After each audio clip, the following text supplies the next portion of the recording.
Hello friends, this is Pratiksha and I belong to SkyCC।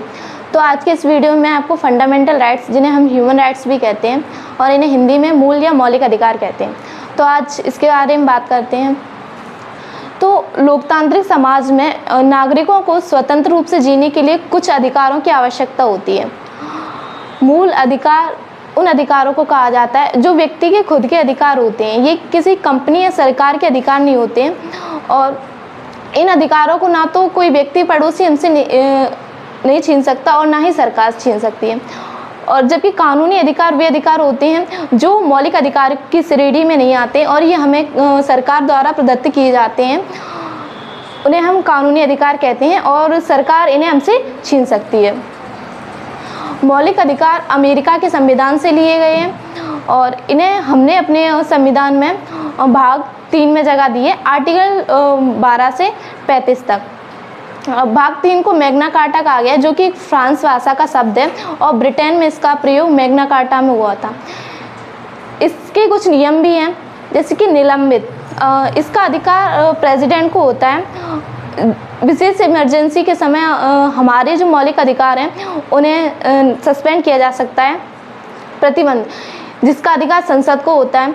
जब एक व्यक्ति के मौलिक अधिकार दूसरे व्यक्ति को तकलीफ दें या मानवता के लिए घातक हो, तो हमारे मौलिक अधिकार को प्रतिबंधित किया जा सकता है। और हमारे मौलिक अधिकारों का रक्षक supreme court and high court होता है।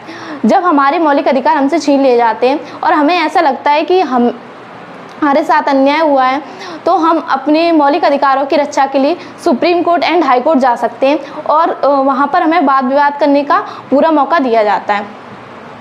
अब आर्टिकल 12, जिसमें परिभाषा है, राज्य के बारे में बताया गया है कि राज्य कोई भी ऐसा कानून नहीं बनाएगा जिससे किसी के अधिकारों को छीन रहा हो, लेकिन जो लोग हैं उन्हें अनुशासन में बनाए रखने के लिए कुछ कानून जरूर बनाएगा। ऐसे आर्टिकल 30 में अल्पीकरण, डेरिवेशन, हमारे मौलिक अधिकार वहीं तक सीमित है जब तक कि असंगत ना हो। अगर ऐसा होगा तो हमारे मौलिक अधिकारों को कम कर दिया जाएगा। इससे पहले 1950 में हमारा कॉन्स्टिट्यूशन बना था, उससे पहले कुछ कानून बनाए गए थे जो कि आज भी लागू हैं।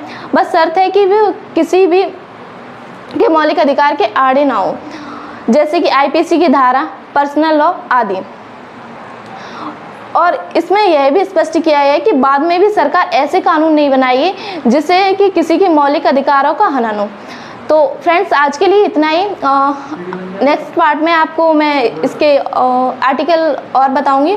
और SkyCC का स्लोगन है, स्टडी विथ हैप्पीनेस। जय हिंद, जय भारत।